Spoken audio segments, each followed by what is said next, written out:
Hoy vamos a hablar de expresiones decimales.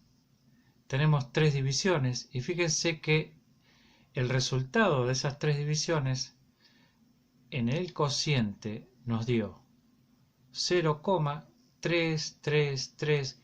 Esos puntos suspensivos significa que si yo seguía haciendo la división me iban a seguir quedando 3. ¿Sí?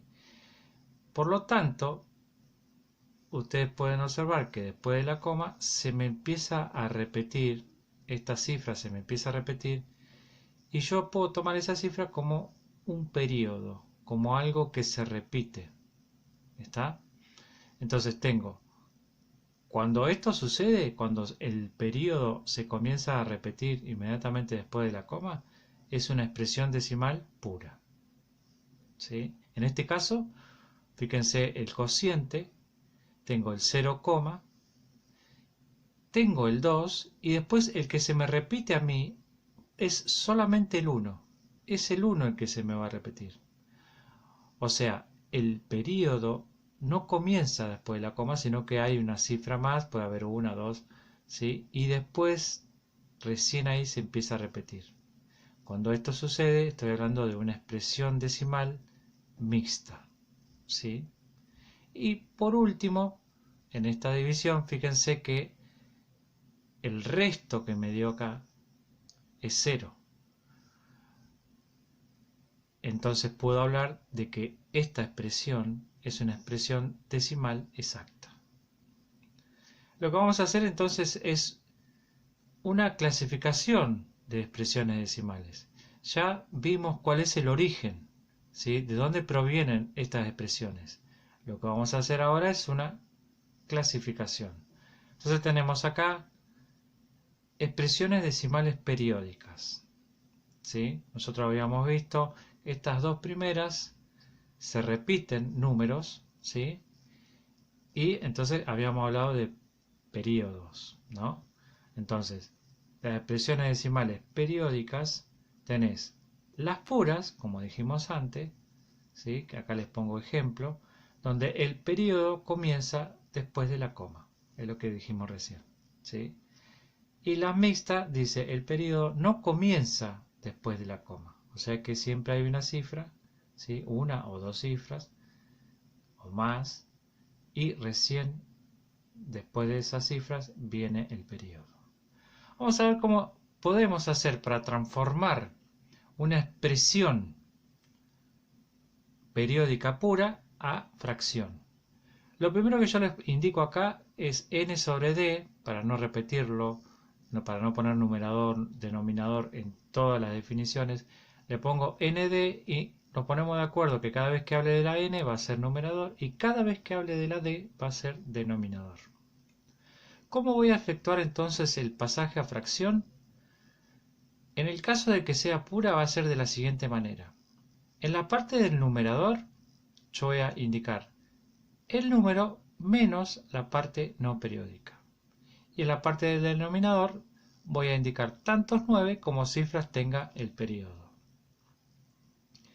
El ejemplo práctico de esto, porque hasta ahí es simplemente lo que yo les estoy dando es la teoría. Pero ¿cómo sería esto en la práctica? Vamos a suponer que yo tuviera 3,8 y el 8 es el periodo. Entonces, respetando lo que dice acá, dice, en la parte del numerador es el número menos la parte no periódica. El número yo lo voy a tener que ver sin la coma y sin el periodo. Entonces, viéndolo así, el número es el 38. Entonces, voy a indicar 38 es el número menos la parte no periódica, o sea, la parte que no está debajo del periodo, de este arco.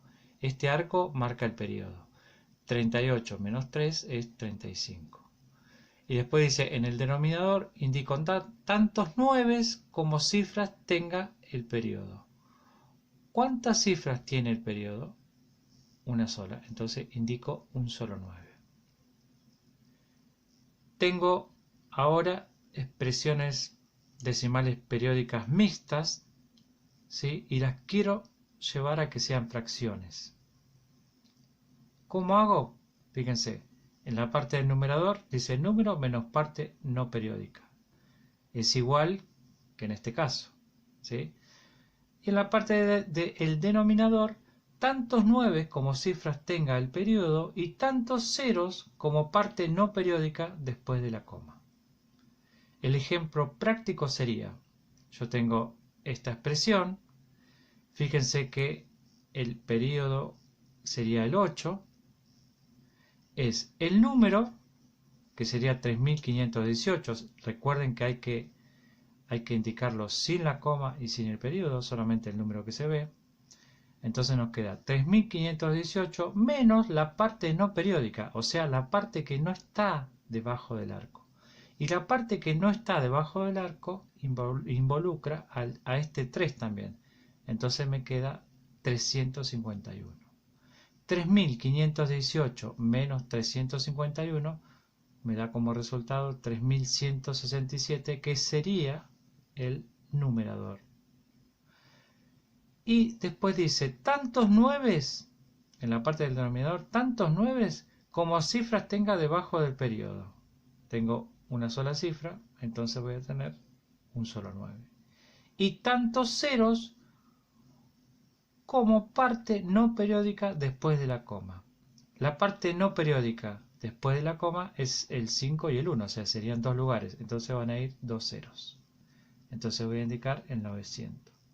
Si ustedes con la calculadora dividen 35 dividido 9, van a ver que el resultado que les da es 3,8888. Si toman la calculadora y dividen 3167 dividido 900, me va a dar 3,51 y van a ver que el 8 se va a repetir. Y por último tengo expresión decimal exacta. Es la que no tiene periodo, ¿sí? Acá les pongo algunos ejemplos. Fíjense que no hay ningún arco. Está como en las otras. Esta es la más fácil en realidad. Tenemos en la parte del numerador se repiten cifras significativas. ¿Qué quiere decir cifras significativas? Que fíjense, en este caso yo tengo 0,1. El 0 no significa nada. Entonces directamente voy a indicar el 1. ¿Está? Y en la parte del denominador se antepone, quiere decir que va primero el 1, seguido de tantos ceros como cifras decimales tenga. Entonces acá, en este ejemplo, yo tengo 0,1, si lo quiero pasar a fracción, sería el 1 en el denominador, voy a indicar un 1 porque siempre se va a anteponer un 1 en el denominador, y le voy a agregar un 0, ¿por qué? Porque después de la coma tengo una cifra. En este caso lo mismo, indico el número sin la coma, ¿no? Indico el número como está en el numerador, y en el denominador voy a indicar el 1 y voy a agregar dos ceros. ¿Por qué dos ceros? Porque después de la coma tengo dos cifras. En este caso va a pasar lo mismo. Voy a indicar el 148, el 0 no lo indico porque habla de cifras significativas, y en la parte del denominador indico el 1 y tres ceros. ¿Por qué tres ceros? Porque después de la coma tengo tres cifras. Esto tiene que ver con la tarea que viene a continuación, que ustedes van a tener que hacer pasajes de expresiones decimales a fracciones para poder resolverlas.